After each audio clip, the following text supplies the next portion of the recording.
ভোটের মুখে উত্তপ্ত কোচবিহারের মেখলিগঞ্জ। সোমবার গভীর রাতে মেখলিগঞ্জ পুরসভার ৬ নম্বর ওয়ার্ডের বিজেপির শক্তি কেন্দ্র নবেন বিশ্বাসের বাড়িতে অগ্নিকাণ্ডের ঘটনাকে কেন্দ্র করে শুরু হয় তীব্র রাজনৈতিক চাপানুতোর। অগ্নিকাণ্ডে রমেনবাবুর খড়ের গাদা, ঘরে রাখা ধানের বস্তা, সাইকেল, স্প্রে মেশিন, মোটর ভস্মীভূত হয়েছে। বিজেপি নেতার দাবি, রাজনৈতিক প্রতিহিংসার জেরে গভীর রাতে তার সম্পত্তিতে আগুন লাগানো হয়েছে। বিজেপির শহর মণ্ডল সভাপতি আসিকার রহমানের অভিযোগ, তৃণমূল কংগ্রেসের আশ্রিত দুষ্কৃতীরাই প্রাণনাশের উদ্দেশ্যে এই কাজ করেছে। পাল্টা জবাবে মেখলিগঞ্জ পুরসভার চেয়ারম্যান প্রভাত পাটনি সমস্ত অভিযোগ অস্বীকার করে জানান, মেখলিগঞ্জের ইতিহাসে এমন ঘটনা ঘটেনি। বিজেপির পায়ের নিচে মাটি নেই বলেই তারা এই ধরনের ভিত্তিহীন অভিযোগ সামনে এনেছে। তবে গোটা ঘটনার তদন্ত শুরু করেছে পুলিশ। ৬ নম্বর ওয়ার্ডের বাসিন্দা, মেখলিগঞ্জের বিজেপির শক্তিগণ প্রমুখ, 3টে ওয়ার্ডের দায়িত্বে আছি। আমার বাড়িতে আমি রাত্রি যখন 1টার সময় আমি ঘুমাইছি। সোনাক্ষী, মশলা কোথায়?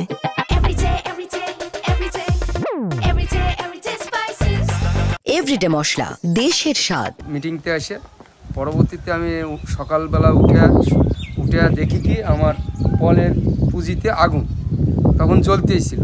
তা জ্বলার পরে আমি তখন আমার ফ্যামিলি বাড়ি ছিল না, আমি একাই ছিলাম।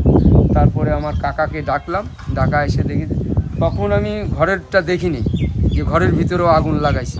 তখন যা দেখি আমার একটা রুম মানে জানালা দিয়ে ঢুকে ওখানে ধানের বস্তা ছিল তিনটে ধানের বস্তা পুরা ফেলাইছে, ওখানে আগুন লাগাইছে। তারপরে দ্বিতীয়ত আবার পিছনে সাইকেল ছিল, একটা মেশিন ছিল আমার স্প্রে করা মেশিন, একটা টুলু মোটর ছিল, সেটাও আগুন লাগাইছে, সাইকেলটাও পুড়িয়ে গেছে।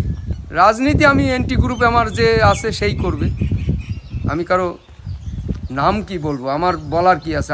আমি করি বিজেপি, আমার শত্রু এইটাই, এনটি গ্রুপই হবে। এখন আমি খবরটা পাওয়ার পরপরই আমি সকালবেলা তার বাড়িতে যাই এবং যে সমস্ত জায়গাগুলোতে অগ্নিসংযোগ করা হয়েছে তাতে দেখে মনে হচ্ছে যে এটা হচ্ছে প্রিপ্ল্যান করেই করা হয়েছে।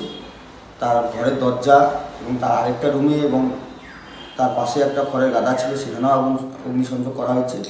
এটা মানুষ দ্বারাই অগ্নিসংযোগ এবং আমরা এটা দৃঢ় বিশ্বাসী যে ঘটনা হচ্ছে এই কাজের সঙ্গে বিরোধী দলের একটা চক্রান্ত আছে। নতএব এতদিন কোনো অগ্নিসংযোগ হলো না, আজকে হঠাৎ করে তাকে প্রাণে মারার উদ্দেশ্যে এই ঘটনাটা ঘটানো হয়েছে।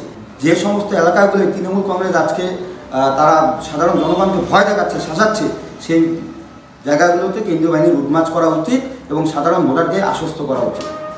বিজেপির পক্ষ থেকে আসিকার রহমান আমাদের বিরুদ্ধে অভিযোগ করেছে আমরা নাকি ৬ নম্বর ওয়ার্ডে একটা বাড়িতে, বিজেপি কোনো কর্মীর বাড়িতে আমরা আগুন লাগিয়ে দিয়েছি এবং ৪ নম্বর ওয়ার্ডে কিছু আমরা তাদের মিছিলে, আমরা তাদের মিটিং বা মিছিল যেটাই হচ্ছিল না কেন, আমরা সেখানে বাধা দিয়েছি।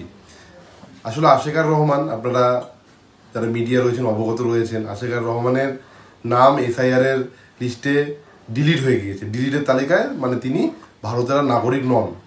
যে এসআইআরের যেটা লিস্ট, সেই লিস্টে তার নাম কিন্তু ডিলিটেড হিসেবে এসেছে। আমি আসিকার রহমানকে আরেকবার বলবো যে আপনার পাশে আমরা রয়েছি, আপনি মানসিকভাবে ভেঙে পড়বেন না, আমরা আপনার সাথে আছি। কিভাবে আপনার নামটি এই ভোটার তালিকায় নথিভুক্ত করা যায় সেটা দেখব।